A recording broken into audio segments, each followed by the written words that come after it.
What is an appraisal and who actually orders it when you're buying a house? This is one of those steps in the mortgage process that almost every buyer hears about, but many people aren't totally sure how it works. An appraisal is an independent opinion of the home's value. A licensed appraiser visits the property, looks at the condition, the size, the features, and then compares it to similar homes that have recently sold nearby. And based on that information, they determine what the property is realistically worth in the current market. And that number matters a lot during the purchase. When a lender is approving a mortgage, they're not just looking at the price written in the contract.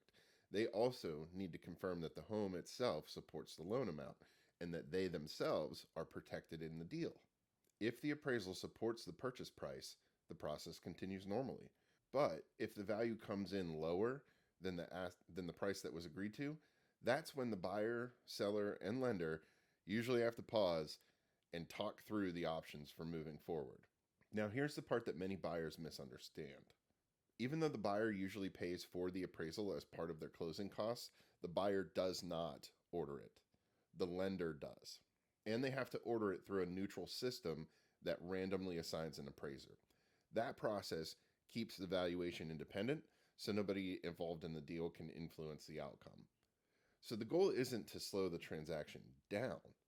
The goal is to make sure the home's value supports the mortgage attached to it. If you're house hunting right now, save this.